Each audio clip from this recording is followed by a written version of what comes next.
Hi എല്ലാ കൂട്ടുകാർക്കും എൻ്റെ ഹൃദയം നിറഞ്ഞൊരു happy Christmas and happy new year ആദ്യം തന്നെ നേരുവാണേ.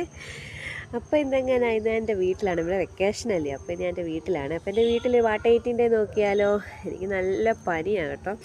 അങ്ങനെ രാവിലെ ഒരു ചൂട് ചായയിലായിരുന്നു തുടങ്ങിയത്. പിന്നെ നമുക്ക് ഇന്നൊന്ന് പുറത്ത് പോകണമായിരുന്നു, കാരണം നമുക്ക് ഉച്ചയ്ക്ക് ഇച്ചിരി സ്പെഷ്യലാണ്. അപ്പോൾ അതിൻ്റെ ഇച്ചിരി സാധനങ്ങൾ മേടിക്കാൻ, അല്ലാതെ ചില സാധനം മേടിക്കാൻ പുറത്ത് പോകണത്, പച്ചക്കറി അങ്ങനെ കുറേ സാധനങ്ങൾ അങ്ങനെ മേടിച്ച്.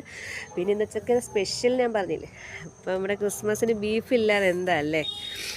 അങ്ങനെ ബീഫൊക്കെ മേടിച്ച് വീട്ടിൽ കൊണ്ടുവന്ന്, ബീഫെല്ലാം മേടിച്ച് കൊണ്ടുവന്നിട്ടാണ് ബ്രേക്ക്ഫാസ്റ്റ് കഴിച്ചത്. ബ്രേക്ക്ഫാസ്റ്റിന് എന്തായിരുന്നു, പുട്ടും ഇന്നലത്തെ തീയലായിരുന്നേ. അങ്ങനെ രാവിലെ പുട്ടും തീയലും ഒക്കെ ആയിട്ട് രാവിലത്തെ ബ്രേക്ക്ഫാസ്റ്റ് കഴിഞ്ഞു.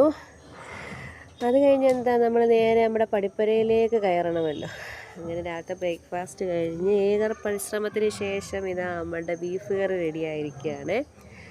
ബീഫ് കറിയും പിന്നെ എന്താണെന്ന് കാണണോ, ഇങ്ങനെ സ്പെഷ്യലുണ്ട്. ബീഫ് കറിയും പിന്നെ നമ്മുടെ റൈസ്. അങ്ങനെ ഇന്ന് റൈസും ബീഫ് കറിയും ഒക്കെ ആയിരുന്നു നമ്മൾ ഇന്നത്തെ സ്പെഷ്യൽ, ക്രിസ്മസ് സ്പെഷ്യൽ. അവിടെയൊക്കെ എല്ലാവർക്കും എങ്ങനെയാണ് സ്പെഷ്യൽ എന്തൊക്കെയാണെന്ന് കമൻറ്റ് ചെയ്യണേ.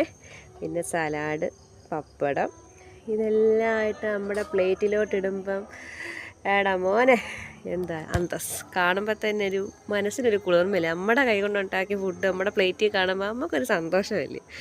അപ്പോൾ ഇതൊക്കെയാണ് ഇന്നത്തെ എൻ്റെ ക്രിസ്മസ് സ്പെഷ്യൽ ഉച്ചയ്ക്കത്തെ. അങ്ങനെ അത് പൊളിച്ച് ഈ വരുന്ന ആളൊരു പപ്പടക്കൊതിയനാണ് കേട്ടോ, ഭയങ്കര പപ്പടക്കൊതി. അങ്ങനെ ഉച്ചയ്ക്കത്തെ ലഞ്ച് കഴിഞ്ഞേ.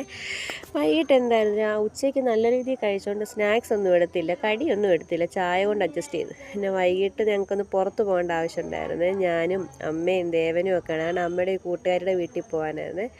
അങ്ങനെ വൈകുന്നേരം ഞങ്ങളൊന്ന് പുറത്ത് പോയി. സന്ധ്യ ആയപ്പം അച്ഛൻ വന്ന് ജോലി കഴിഞ്ഞ്. ഈ ഒരു വരവ് ഞാൻ പണ്ട് തൊട്ടേ എൻ്റെ ഒരു എന്താ പറയുന്ന ഒരു പ്രത്യേകത. ഈ ഒരു പൊതി ഞങ്ങൾ എപ്പോഴും നോക്കും. അന്ന് കൊണ്ടുവന്നത് ഒരു കേക്കായിരുന്നേ. അങ്ങനെ ആ കേക്ക് ആങ്ങളെയും പെങ്ങളും കൂടെ കേക്ക് കട്ട് ചെയ്ത് ഞങ്ങളുടെ കുഞ്ഞൊരു ക്രിസ്മസ് അങ്ങനെ കഴിഞ്ഞു പോയി. അങ്ങോട്ടും ഇങ്ങോട്ടും ഒക്കെ ആങ്ങളെയും പെങ്ങളോട് അത് ഷെയർ ചെയ്ത് കഴിക്കുകയൊക്കെ ചെയ്ത്. അതിൽ നിന്നൊരു പീസ് എടുത്ത് ഞാനും കഴിച്ചു. പിന്നെ രാത്രി ഞാൻ വേറെ ഒന്നും കഴിച്ചില്ല, കാരണം എനിക്ക് നല്ല പനിയുണ്ട് കേട്ടോ. അപ്പോൾ എല്ലാവർക്കും ഒരു ഹാപ്പി ക്രിസ്മസ് ഒന്നുകൂടെ. അപ്പോൾ tata bye bye, see U.